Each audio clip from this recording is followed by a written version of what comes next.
Qué alegría saludarte. Te habla tu amigo Luis Fernando Manrique. Bienvenido a tu programa Cómo Vivir la Vida, con claves para la felicidad diaria, transmitiendo desde los estudios de Sun TV, aquí, en la ciudad de Fresno, California. El tema para hoy lo he titulado Cómo disciplinar y formar hijos exitosos. ¿Qué significa realmente formar un hijo exitoso? Bueno, formar hijos exitosos significa desarrollar en ellos un carácter sólido, una conciencia despierta, un corazón sensible, una mente sabia, un espíritu conectado con Dios. Significa enseñarles a vivir la vida con propósito, a elegir el bien, a enfrentar las dificultades con resiliencia y optimismo, a tratar a los demás con compasión. Bueno, y para lograr todo eso, la disciplina no puede ser solamente reactiva, castigar cuando hacen algo malo, sino debe ser proactiva, debe ser una disciplina que forma, que edifica, que transforma. Bien lo señaló el doctor James Dobson, experto en el desarrollo infantil. Él dijo, la disciplina basada en principios sólidos es uno de los actos de amor más importantes que un padre puede realizar.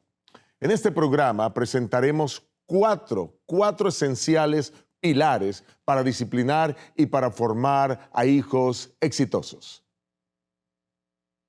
La disciplina comienza con el vínculo emocional. Ese es el primer aspecto que quiero destacar. Luego queremos hablar acerca de que la firmeza y el amor van juntos. La corrección, en tercer lugar, debe tener enseñanza. Y en cuarto lugar, la disciplina debe ser una disciplina espiritual para formar líderes para el futuro. Necesitamos padres presentes, padres con propósito, que puedan transformar la vida de los hijos. Así que si están listos, vamos a analizar estos cuatro pilares. Comencemos. El primer pilar es que la disciplina comienza con el vínculo emocional, un fuerte vínculo emocional entre padres e hijos. Antes de hablar de normas, de castigos, de límites o consecuencias, debemos entender una verdad muy esencial. Y es que la calidad de la disciplina que un padre ejerce depende directamente de la calidad del vínculo emocional que tiene con su hijo, con su hija. En otras palabras, un niño que se siente profundamente amado, escuchado, valorado, es mucho más receptivo a ser guiado y a ser corregido. Miren, por ejemplo, cómo la neurociencia ha confirmado que el cerebro de un niño responde al amor y no al miedo. Depende de las relaciones afectivas estables que hayan entre padres e hijos. El doctor Bruce Perry, psiquiatra especialista en trauma infantil, explica que los niños aprenden mejor y responden con mayor madurez cuando se sienten emocionalmente seguros. En cambio, cuando hay gritos, amenazas o desconexión afectiva, pues el cerebro activa un mecanismo de defensa y el aprendizaje emocional se bloquea. Por eso, cuando un padre o una madre disciplina desde la ira, desde el enojo, pues el miedo o la frustración, pues quiero decirte que el mensaje no llega al corazón del niño. Pero cuando la corrección se da en un entorno afectuoso, el mensaje penetra profundamente y transforma a los hijos. Un caso clínico de la Universidad de Yale, estudiaron 120 familias con niños entre 3 y 7 años de edad y demostró que el contacto físico afectuoso todos los días, con abrazos, con caricias, con sonrisas, estaba directamente relacionado con la reacción y las conductas que estos hijos tenían. Cuando había mucho afecto emocional y había mucha empatía, pues había una menor necesidad de corrección severa. Es más, los niños que más eran castigados, pues eran los más rebeldes. Hay una ilustración bíblica poderosa para ello. Y es que la palabra del Señor nos muestra que es importante que el afecto esté incluido en la disciplina. Miren cómo lo plantea Proverbios, el capítulo 3, el versículo 12. Y vamos a ir a la palabra del Señor. Proverbios, el capítulo 3, el versículo 12. Dice Dios en su santa palabra: porque Jehová al que ama castiga, como el padre al hijo a quien quiere. Notemos que la base de la disciplina divina es el amor, no la ira.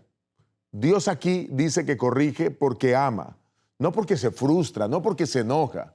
Y eso es exactamente lo que los hijos necesitan sentir de sus padres. El hijo necesita sentir, papá me corrige, pero porque me ama, porque quiere lo mejor para mí.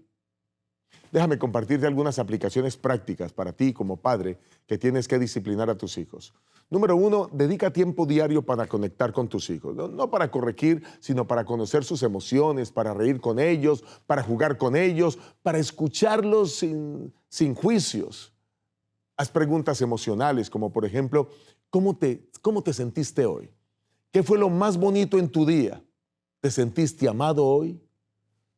Luego, corrige después de haber afirmado. Antes de señalar un error en tu hijo, expresa tu amor incondicional y dile, te amo tanto, por eso tengo que disciplinarte, porque quiero ayudarte a mejorar. También evita corregir el miedo del enojo. De paso, nunca, pero nunca castigues a tu hijo con ira. Deja que tu ira pase. Y después de un tiempo, unas horas, puedes corregirlo. Hay que regular las emociones. Luego acércate con firmeza, con ternura. Y entonces, cuando el niño se siente amado, se va a dejar guiar. Ahora quiero entrar en el segundo pilar que quiero compartir contigo en este día. Y es que la firmeza debe ir acompañada del amor en la disciplina. Firmeza y el amor van juntas. Uno de los errores más comunes en la crianza de los hijos es creer que la disciplina efectiva requiere dureza, amenazas, imposición, hacer sentir que tenemos el poder. Sin embargo, la evidencia científica y la evidencia bíblica y la evidencia experimental demuestran todo lo contrario. Cuando la firmeza va acompañada del amor, entonces vemos resultados extraordinarios. El impacto de este estilo de crianza en la conducta infantil genera grandes beneficios. La psicóloga Diana Baurin fue pionera en identificar los estilos de crianza como el autoritario, el permisivo, el negligente y el autoritativo. Según su investigación, el estilo autoritativo está caracterizado por alta exigencia, pero también alta dosis de amor. Eso es lo que produce hijos con mayor autoestima, mejores habilidades sociales y mejor incidencia en conductas problemáticas. En cambio, el padre autoritario exige, pero no escucha. El padre permisivo escucha, pero no exige. Mientras que el padre autoritativo exige y escucha, por eso transforma. En palabras más simples, los hijos obedecen por miedo bajo un padre autoritario, pero crecen admirando a su padre cuando es autoritativo. En otras palabras, cuando combina la firmeza con el amor. La firmeza no es violencia. La firmeza es coherencia. Ser firme no significa gritar, no significa amenazar, no significa castigar constantemente. Significa establecer reglas claras, consecuencias proporcionales cuando se cometen un error y que se puedan cumplir con serenidad, con constancia. La firmeza saludable transmite al niño seguridad, estructura. El niño ya sabe lo que va a venir si comete un error, o igual sabe la recompensa si hace lo correcto. Miren algunos ejemplos. Cuando una madre dice, si no apagas el televisor en 5 minutos, mañana no lo usarás. Y entonces lo cumple y sin enojo está siendo firme con amor. Pero si amenaza con quitarle la televisión para siempre, no volverás a ver televisión. Y luego cede a los llantos y entonces le permite ver televisión, pues está siendo inconsistente. El niño no aprende límites sino manipulación.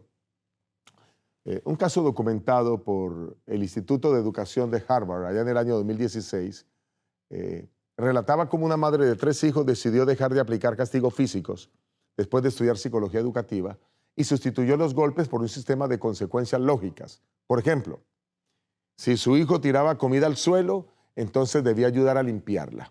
Si golpeaba a su hermano, debía sentarse a hacer una actividad de reconciliación con él. Y cosas de este tipo comenzó a implementar ella. En 6 meses, la frecuencia de los conflictos disminuyó en más de un 80%.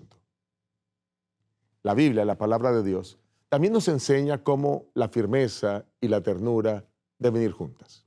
Quiero que vayan conmigo en sus Biblias, o bueno, por lo menos puedan ver lo que vamos a proyectar en la pantalla. Efesios, el capítulo 6, el versículo 4. Efesios, el capítulo 6, el versículo 4. Y dice Dios en su palabra, y vosotros padres, no provoquéis a ira a vuestros hijos, sino criadlos en disciplina y amonestación del Señor. Este versículo es profundamente revelador. Por un lado, número uno, nos llama a disciplinar, o sea, hay que disciplinar. En segundo lugar, nos advierte que hay que hacerlo de una manera que no provoque violencia, no provoque ira en nuestros hijos, no provoque resentimiento en nuestros hijos. Así que nota, hay que disciplinar, pero hay que hacerlo con amor, no con violencia ni con ira. La corrección sin ternura puede romper el alma del hijo. Estamos tratando de formarlo, pero a veces les hacemos daño de la manera incorrecta como los corregimos. Vamos a mirar otro texto de la Biblia. Proverbios 13:24. Proverbios 13:24. Dice Dios en su palabra. Lo extraordinario de esto es cómo la Biblia siempre nos da orientaciones al punto. Dice Proverbios 13:24, el que detiene el castigo a su hijo aborrece, mas el que lo ama desde temprano lo corrige. Hay algo interesante aquí. La palabra castigo que aparece en este versículo se traduce del hebreo musar y que también puede entenderse como instrucción correctiva o formación. O sea, cuando habla de castigar, está hablando de formar, está hablando de corregir, no está hablando de castigo físico. Y hemos malinterpretado el texto. El énfasis no está en ese castigo severo, sino en corregir con una intención, en corregir con constancia. Quiero compartirte algunas ideas prácticas que te pueden ayudar en esto, querido padre y querida madre. Evita gritar para imponer respeto. Debes hablar con autoridad, pero no con agresividad. Hay que explicar las consecuencias de las decisiones equivocadas de los hijos de antemano. Ellos tienen que saber qué esperan si se equivocan. Sé coherente cuando aplicas las disciplinas. Mantente siempre constante. Haz preguntas antes de castigar, como por ejemplo, ¿qué crees que hiciste mal, hijo? ¿Cómo puedes repararlo? ¿Lo que hiciste estuvo bien, mal? ¿Entiendes lo que hiciste? Hay que recompensar también, por otro lado, el buen comportamiento. La disciplina también es afirmación. Tú puedes hacer, por ejemplo, un listado, y esto es un ejercicio que te recomiendo, de 5 reglas importantes en tu hogar. Las que tú quieras. Puedes hacer más, pero digamos, coge 5. Primero evalúa si tú mismo la vas a cumplir. Tender la cama, poner la ropa sucia en su lugar, dejar los zapatos a la entrada para no ensuciar la casa, etcétera, etcétera. Si tus hijos las entienden y si las consecuencias están claras, luego comparte esa lista con ellos, escúchalos a ellos a ver qué opinan y entonces ahora comenzará a verse que la autoridad tiene eco en la vida de tus hijos. Tu autoridad no se impone con gritos, se gana con coherencia. Vamos a mirar ahora el tercer pilar de estos que estamos estudiando hoy. Es que la corrección debe ir con enseñanza.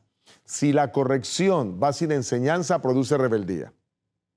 Uno de los mayores errores que cometen los padres al disciplinar es corregir sin enseñar. Muchos castigan, retiran privilegios, expresan su desaprobación, pero no explican con claridad la causa del error, ni guían al niño hacia una alternativa adecuada. ¿Qué es lo que debe hacer? ¿Cómo lo debe hacer? Esto puede parecer un detalle menor, pero en realidad es uno de los factores que más alimenta la rebeldía infantil y la rebeldía adolescente. Por lo tanto, es muy importante que nosotros entendamos que la corrección tiene que darse de esta manera, tiene que darse con enseñanza. Mire, si la corrección no lleva enseñanza, la corrección es dañina. Cuando un niño es corregido, ya sea con un grito, un castigo, una advertencia, sin que haya una enseñanza clara detrás, lo que él interpreta es: estoy mal, no le agrado a mis padres, no sé cómo hacerlo bien. Esta experiencia repetida a lo largo del tiempo genera inseguridad, resentimiento, confusión y finalmente, pues, rebeldía. El doctor Ross Green, psicólogo clínico infantil, explica que los niños no se comportan mal porque quieren causar problemas, sino porque no tienen aún las habilidades para hacerlo bien. Él plantea que la clave no es el castigo, sino enseñar las habilidades que el niño aún no ha desarrollado. Empatía, tolerancia a la frustración, regular sus emociones, cómo solucionar conflictos. Los niños hacen bien cuando pueden. Si no lo hacen es porque les falta algo que tú como padre le debes enseñar. La enseñanza debe transformar al niño. El castigo solamente reprime. En otras palabras, el castigo por sí solo puede detener momentáneamente una conducta, pero no transforma el corazón ni forma el carácter. De hecho, puede producir totalmente lo contrario: que el niño obedezca por miedo, que esconda sus errores, que busque maneras más creativas de desafiar la autoridad sin ser descubierto. Por eso, cada corrección debe ir acompañada de estas 3 preguntas. ¿El niño entiende claramente lo que hizo mal? ¿Le he enseñado cómo puede hacerlo mejor la próxima vez? ¿He reforzado su valor personal a pesar de su conducta? Miren algunos ejemplos. La Universidad de Toronto en el año 2017 analizó 230 familias con niños entre 8 y 12 años. Las que aplicaban castigos sin diálogo y sin enseñanza, pues tenían 60% más conductas desafiantes que aquellas que ofrecían orientación y alternativas y participación en la reparación del daño. También otro estudio publicado en la revista Psychology Today, un padre relataba cómo solía castigar a su hijo de 10 años con prohibición del uso del celular cada vez que sacaba malas calificaciones. El niño mejoraba momentáneamente, pero luego volvía a fracasar. Un terapeuta le sugirió cambiar el enfoque. En lugar de solo castigar, le enseñó técnica de estudio, le ofreció acompañamiento diario y reconoció cada pequeño avance. Lo animaba y lo felicitaba cuando hacía cosas buenas. El resultado: en 3 meses las calificaciones mejoraron ostensiblemente sin necesidad de castigo.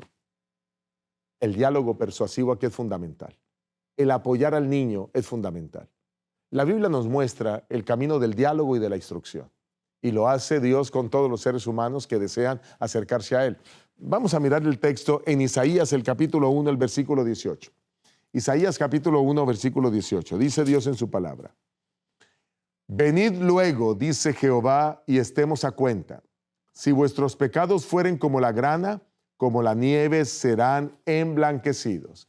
¿Qué es lo que está diciendo el Señor aquí? Miren, lo que el Señor está diciendo es que aquí Él señala el pecado, pero invita al diálogo y ofrece una esperanza de cambio. No condena sin enseñar, no disciplina sin restaurar. Así es como Dios lo hace y es como nosotros los padres debemos hacerlo. Miren este otro texto de Proverbios 22:15. Proverbios capítulo 22, versículo 15.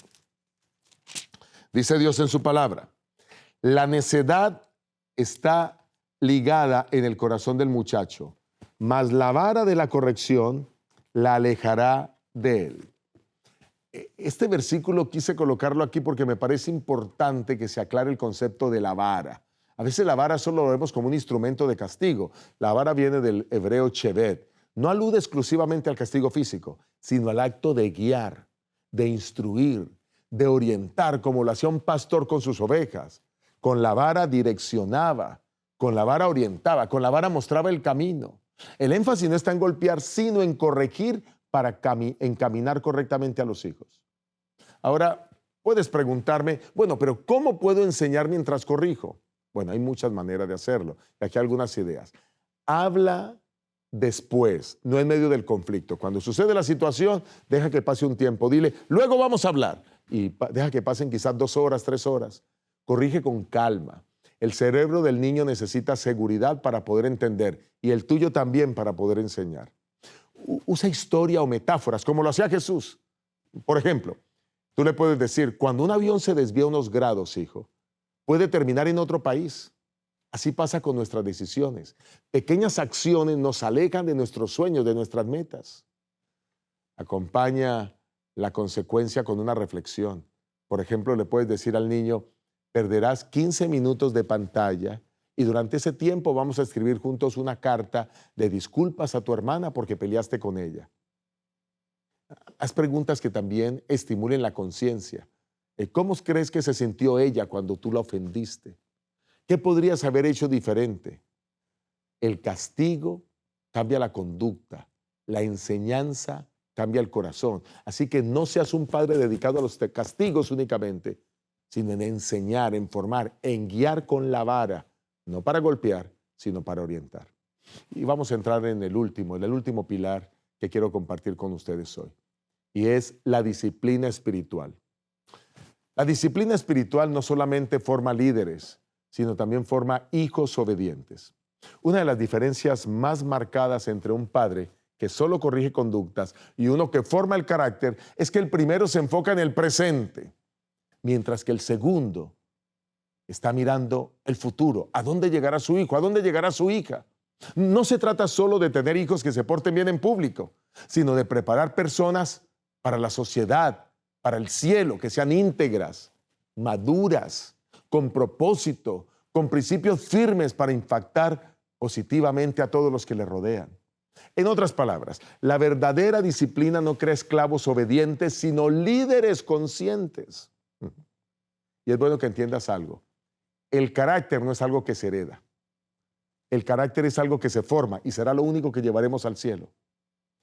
Numerosos estudios en psicología del desarrollo demuestran que los rasgos como la honestidad, la perseverancia, la compasión, la autodisciplina, no son simplemente innatos, sino que son moldeados a través de la crianza y las experiencias que se repiten constantemente.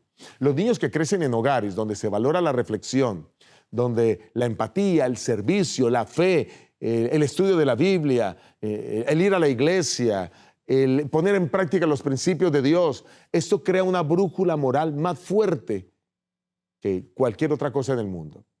En cambio, aquellos que solo reciben órdenes y no son direccionados a lo que Dios enseña, pues pueden quizás no tener una correcta formación espiritual.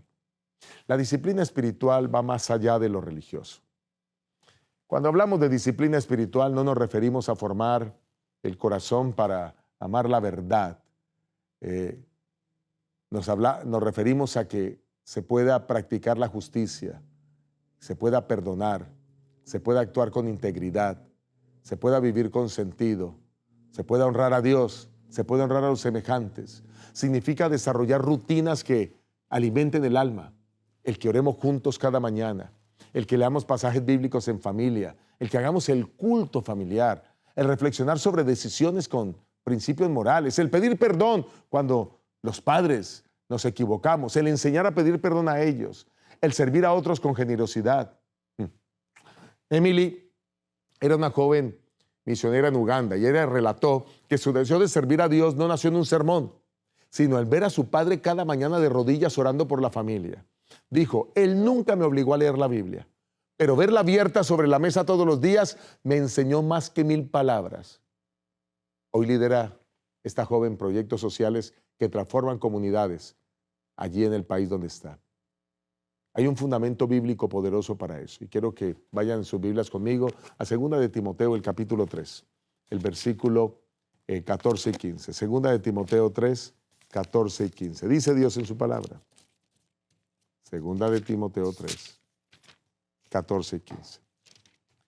Pero persiste tú en lo que has aprendido y te persuadiste, sabiendo de quién has aprendido y que desde la niñez has sabido las escrituras que te pueden hacer sabio para la salvación por la fe que es en Cristo Jesús.